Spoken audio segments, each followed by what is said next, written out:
2026-এর বিধানসভা নির্বাচনের জন্য প্রথম দফার 144 জনের ক্যান্ডিডেট লিস্ট বা প্রার্থী তালিকা ঘোষণা করলো বিজেপি। আজকে আমরা সেই বিষয় নিয়ে আলোচনা করব। আমার সঙ্গে রয়েছেন আমাদের editor in chief Shankhadeep Das. Shankhadeep, আমরা অতীতে দেখে এসেছি বিজেপি যখন প্রার্থী তালিকা ঘোষণা করে খেপে খেপে বা দফায় দফায় ঘোষণা করে, কখনো 30 জন কখনো 40 জনের নাম ঘোষণা করে। এবার একেবারে প্রথম প্রার্থী তালিকায় 144 জনের নাম ঘোষণা করা, এটা একটু নজিরবিহীন মনে হচ্ছে না? ঠিকই বলেছো সঞ্জু। সেটা হচ্ছে যে দেখো, 2026-এর ভোটটা তো পূর্ববর্তী সমস্ত ভোটের থেকে একটু অন্যরকম। তার কারণ হচ্ছে যে, এটা মনে করে দেখবে, একটু পেছনের দিকেই আমরা হাঁটি, যে 2001 সালের পর থেকেই যে মুকুল রায়রা বারবার, তখন মুকুল রায় তৃণমূলে ছিলেন, বারবার ইলেকশন কমিশনে গিয়ে বলতেন যে পশ্চিমবঙ্গে বহু দফায় ভোট হোক, যত বেশি দফা তত স্বচ্ছ ভোট। এটা ছিল ফর্মুলা। সেই ফর্মুলাটা অ্যাকচুয়ালি বিজেপি রেপ্লিকেট করে গতবার যে বিধানসভা ভোট হয় তখন নির্বাচন কমিশনের কাছে গিয়ে বলে এবারও অন্তত 7 থেকে 8 দফা ভোট হোক। দেখো, বিজেপি রুলিং পার্টি সেন্টারে সবসময় আমরা দেখেছি যে সেন্টারের যে রুলিং পার্টি, তার একটা প্রভাব কোনো না কোনোভাবে ইলেকশন কমিশনে কাকতালীয়ভাবে কাজ করে।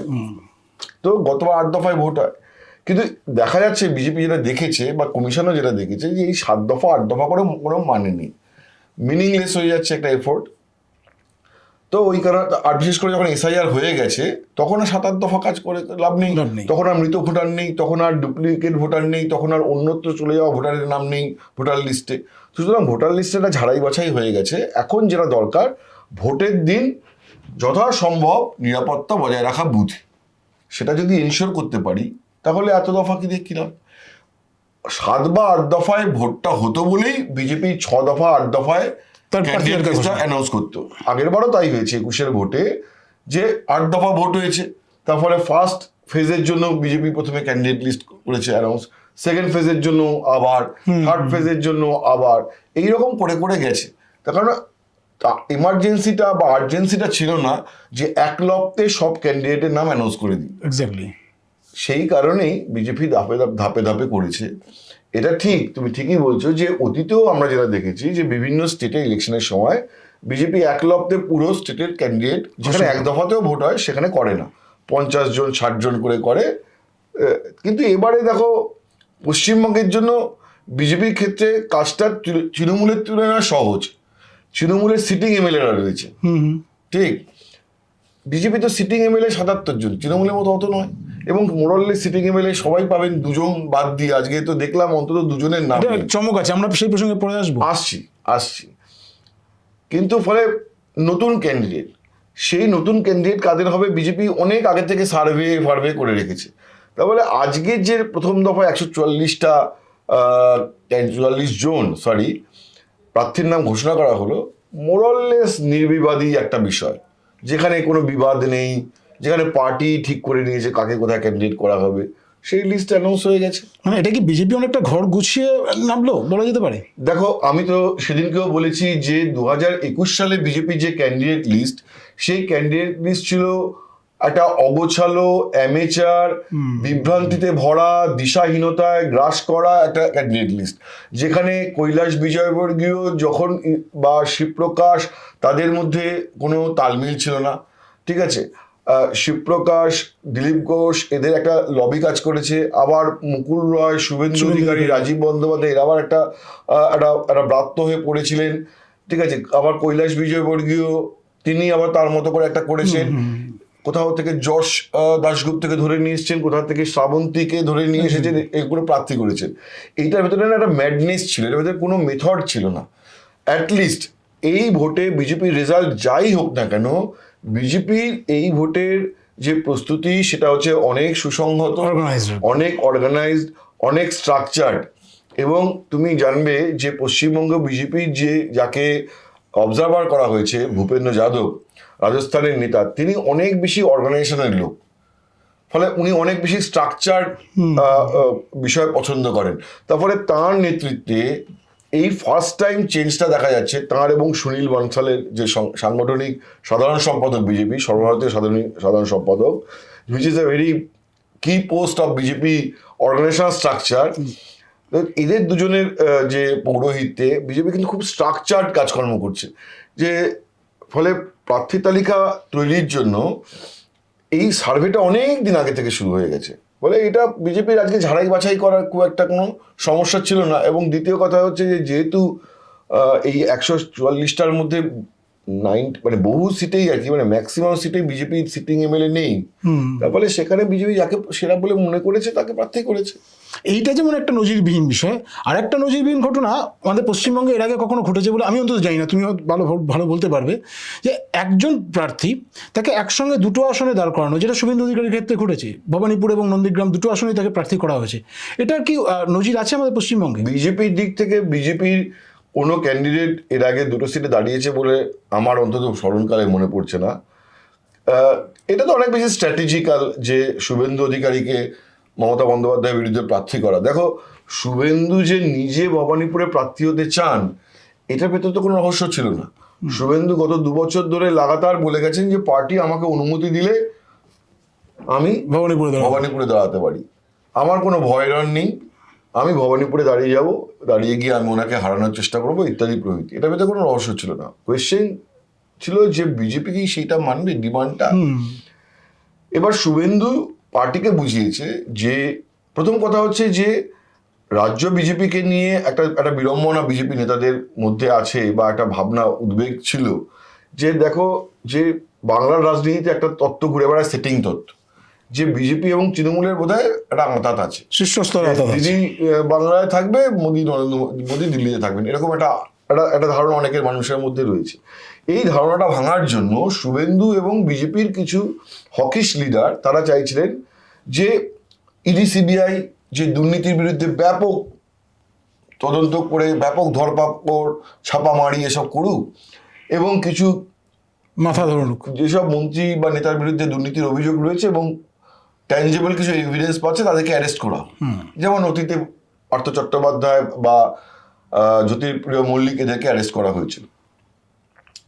এখন সেন্ট্রাল বিজেপি দেখতে পাচ্ছে যে হাতে গরম একটা নমুনা আছে ঝাড়খণ্ড, যেখানে ভোটের আগে হেমন্ত সোরেন অ্যারেস্ট হওয়ার পরে একটা হিউজ একটা সিম্প্যাথি ওয়েভ কাজ করে হেমন্ত সোরেনের পক্ষে এবং বিজেপির হাত পড়ে।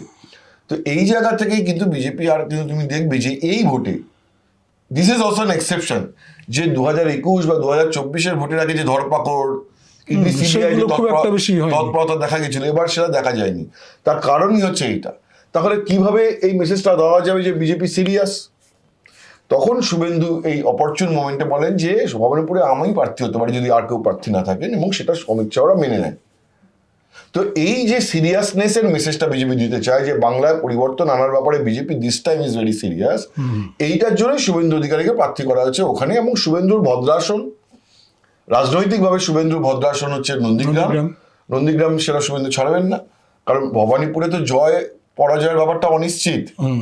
ভবানীপুরে তো যদি আজকে শুভেন্দু অধিকারী এতই দম বা কনফিডেন্স তাহলে একটাই দাঁড়াতো, তাহলে শুধু ভবানীপুরে দাঁড়াতেন। কিন্তু কনফিডেন্সের জায়গায় যে একটা দুর্বলতা আছে, এইটা অবশ্য মানবে না কেউ। এটা বলবে যে না, শুভেন্দুর ভদ্রাসন হচ্ছে নন্দীগ্রাম।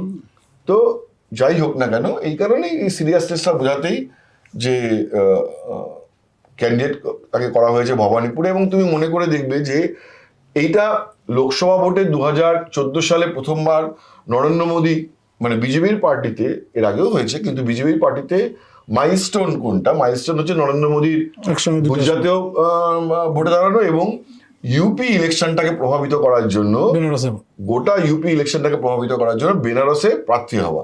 এবং তার ফল বিজেপি পেয়েছে। দেখো, উত্তরপ্রদেশে 2014 সালের লোকসভা ভোটে বিজেপি সুইপ করেছে এই 80খানা সিটের মধ্যে 72 না 73খানা, এক্সাক্ট নাম্বারটা আমার এখন মনে পড়ছে না, তো বিজেপি পেয়েছে।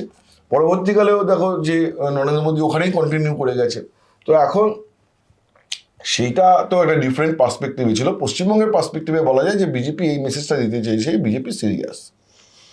ঠিকই, একদম। কিন্তু তার সঙ্গে সঙ্গে আরও একটা নজিরবিহীন ঘটনা আছে, নজিরবিহীন বা চমকপ্রদ বলতে পারি, যে দুজন সিটিং এমএলএকে ক্যান্ডিডেট করানো, তার মধ্যে একজন অন্যতম গুরুত্বপূর্ণ হচ্ছেন অশোক লাহিড়ী, যাকে 2021-এ বিজেপি প্রজেক্ট করেছিল যে যদি তারা ক্ষমতায় আসেন তাহলে হয়তো অর্থমন্ত্রী হবেন। তাকে ক্যান্ডিডেট করা হলো না, অন্তত প্রাথমিকভাবে যে লিস্ট বেরিয়েছে বা তালিকা বেরিয়েছে তাতে। এটা তুমি কীভাবে দেখছো? আরেকজন অবশ্যই হিরণ চট্টোপাধ্যায় আছেন। দেখো, বিজেপি যে প্রথম তালিকায় হিরণকে প্রার্থী করবে না, এবং প্রথম তালিকা বলবো না, সরি আমি এই কথাটা ভুল হচ্ছে, যে বিজেপি যে খড়গপুর সদর আসনে দিলীপ ঘোষকেই প্রার্থী করবে এবং দিলীপ ঘোষকে ফিরিয়ে দেবে ওই সিটটা, এটা তো দেওয়াল লিখন স্পষ্ট হয়ে গেছিল। শুধুমাত্র দিলীপ ঘোষ নিজের দেওয়াল লেখাটা লিখতে শুরু করেননি, কারণ পার্টি অফিসিয়ালি অ্যানাউন্স করেন, কিন্তু দিলীপ ঘোষ তো ওখানেই পড়েছিলেন। তার রাজ্যসভার তিনি যে তার যে অতীতে যে সাংসদ এলাকার যে ফান্ডের যে টাকা দিয়ে উনি কাজ করেছেন, সেটাও তিনি ওখানে কাজ করেছিলেন, ওই খড়গপুর ইত্যাদি প্রভৃতি, ফলে দিলীপ ঘোষ তো ওখানেই পড়েছিলেন। তো এটা নিয়ে কোনো সংশয় ছিল না যে যে হিরণ অন্তত খড়গপুরতেও পাবেন না। অশোক লাহিড়ীকেও যে বালুরঘাট থেকে প্রার্থী করা হবে না, এই খবরটা আমাকে দুদিন আগে বিজেপিরই ঘনিষ্ঠ এক সাংবাদিক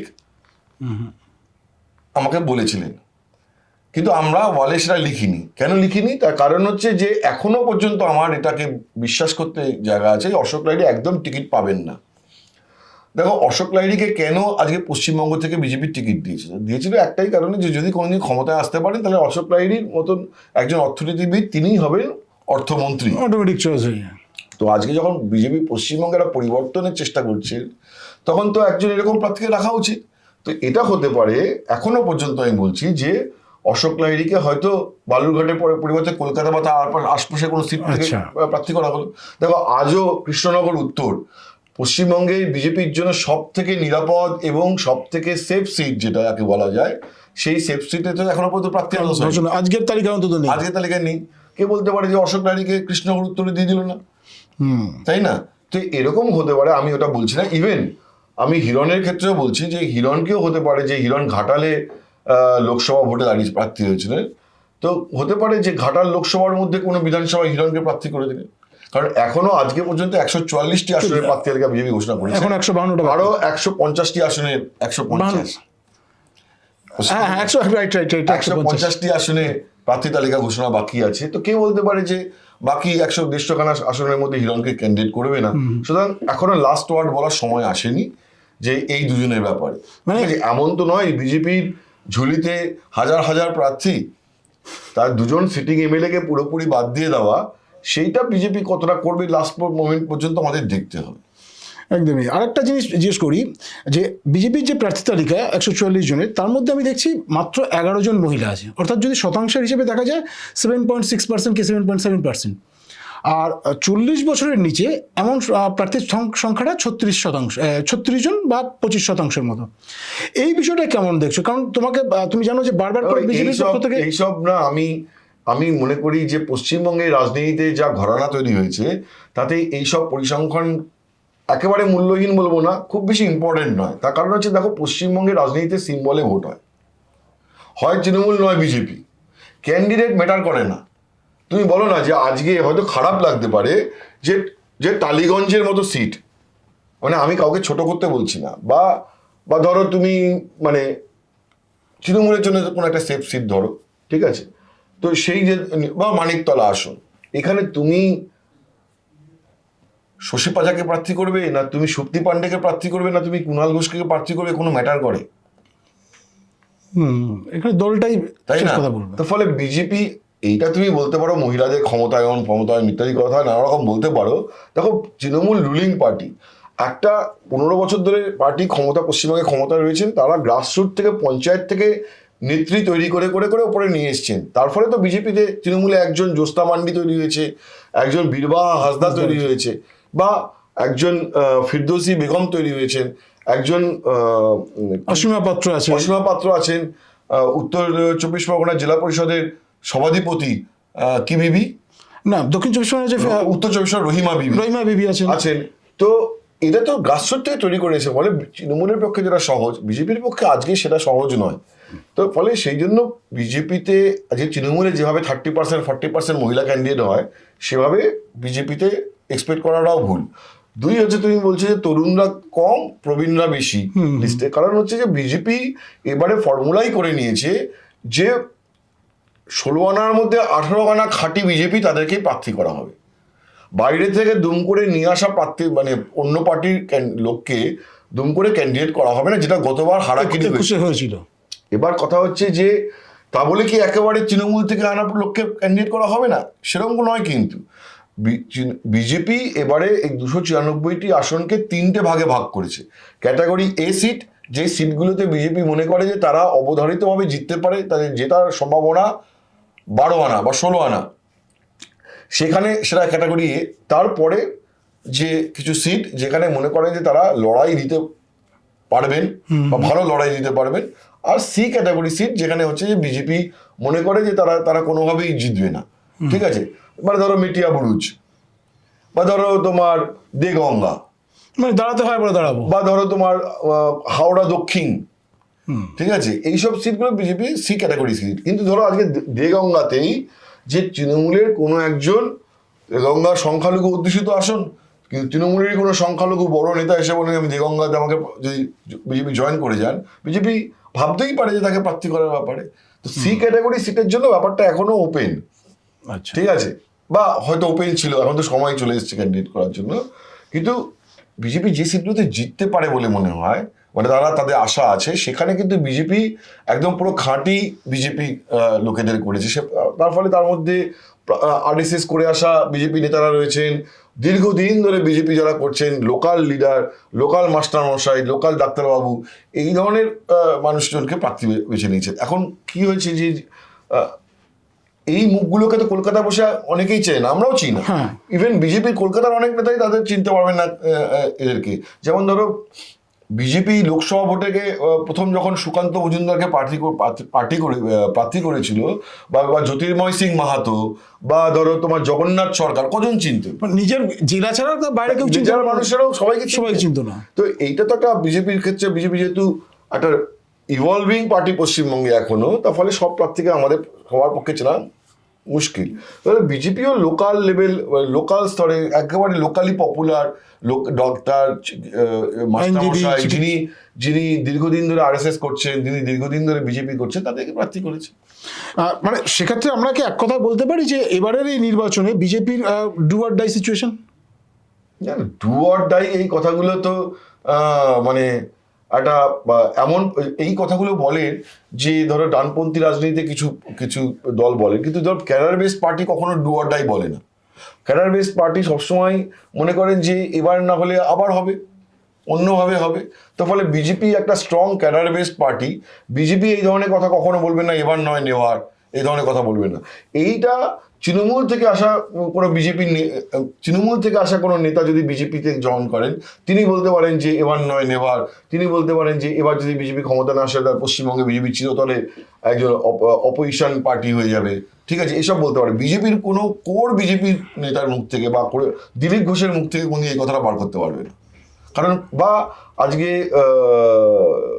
সিপিএমও কোনো এই কথা বলেনি, যদিও সিপিএম এখন অপ্রাসঙ্গিক হয়েছে পশ্চিমবঙ্গে, কিন্তু ক্যাডার বেসড পার্টিতে কখনোই এই ধরনের কথা বলা হয় না যে এবার নয় নেওয়া। তুমি যেহেতু সিপিএম এর কথা বললে, আমি একেবারে চেষ্টা করি যে সিপিএমও কিন্তু আজকে তাদের ক্যান্ডিডেট লিস্ট ঘোষণা করে দিল, যেটা আমরা বরাবর দেখে এসেছি 2011 সালের পর থেকে। ভোট ঘোষণা হোক, তার 24 ঘন্টার মধ্যে কি 48 ঘন্টার মধ্যে মমতা বন্দ্যোপাধ্যায় তিনি প্রথম ক্যান্ডিডেট লিস্ট ঘোষণা করেন। এটা মানে তৃণমূলের ক্ষেত্রে একটু পিছিয়ে হয়ে যাচ্ছে না? না, তৃণমূলের আজকে একটা পূর্ব ঘোষিত মিছিল ছিল, সে রাজনৈতিক কর্মসূচি, সে কারণেই হয়তো প্রার্থী তালিকা ঘোষণা হয়নি বলে আমার মনে হয়। আর তৃণমূলের লাস্ট মিনিট ফাইনাল টাচ দিচ্ছে। সবসময়ই হয় যে যখন আজকে 3 টার্ম তৃণমূল পশ্চিমবঙ্গে ক্ষমতায় রয়েছে, এবং তার তো স্টেক সবচেয়ে বেশি, এবং তাদের বহু এমএলএর বিরুদ্ধে লোকাল লেভেল অ্যান্টি ইনকামবেন্সিও তৈরি হয়েছে, যে যাদেরকে সরিয়ে দিলে হয়তো ওই সিটটাকে রিভাইভ করা যেতে পারে। তার ফলে তৃণমূল যে লাস্ট মোমেন্ট পর্যন্ত এখান থেকে তুলে ওখান থেকে তুলে এখানে নতুন ক্যান্ডিডেট, এটা যে করে যাবে, এটা হচ্ছে বাট ন্যাচারাল। তৃণমূলকে এই ব্যাপারে এখানে জড়িয়ে কোনো লাভ নেই, প্রত্যেকের তার আলাদা আলাদা ডাইনামিক্স আছে। এটা ঠিক যে মমতা বন্দ্যোপাধ্যায় অতীতে যেদিনকেই ভোট ঘোষণা হয়েছে পরের দিনই প্রার্থী ঘোষণা করেছেন, কিন্তু মনে রাখতে হবে এবার তো 3 বছর 3টে মেয়াদ হয়ে গেছে, এবার অনেক ডেলিকেট ব্যাপার, ফলে ডেলিকেটলি হ্যান্ডেল করছে বলে সময় লাগছে। এক্স্যাক্টলি। এখন অবশ্যই আমাদের সেদিকে নজর থাকবে যে কবে তৃণমূল কংগ্রেস প্রার্থী তালিকা ঘোষণা করবে। কাল বিকেল 4টের সময় তৃণমূল কংগ্রেস প্রার্থী তালিকা ঘোষণা করবে। এখন কালীঘাট থেকে নিশ্চয়ই করবেন, তো পার্টি অফিসে এসে করবেন, কালীঘাট থেকেই করবে। তাহলে আমরা আবার তৃণমূলের প্রার্থী তালিকা নিয়ে আলোচনা করবো। একদমই তাই। যেটুকুনি শঙ্খদীপদা বললেন যে কালকে তৃণমূলের প্রার্থী তালিকা ঘোষণা হচ্ছে, তবে হ্যাঁ এটুকুনি বলা যেতে পারে যে 26-এর বিধানসভা নির্বাচনের নির্ঘণ্ট ঘোষণার সঙ্গে সঙ্গে এ রাজ্যের যে আবহ, সে আবহ সম্পূর্ণভাবে ভোটমুখী হয়ে গেছে। এরমভাবে প্রত্যেক দিনই আমরা বিভিন্ন বিষয় নিয়ে, ভোটমুখী বিভিন্ন বিষয় নিয়ে, নির্বাচনমুখী বিভিন্ন বিষয় নিয়ে আপনাদের সামনে তুলে ধরবো। আপাতত এটুকুই, নমস্কার।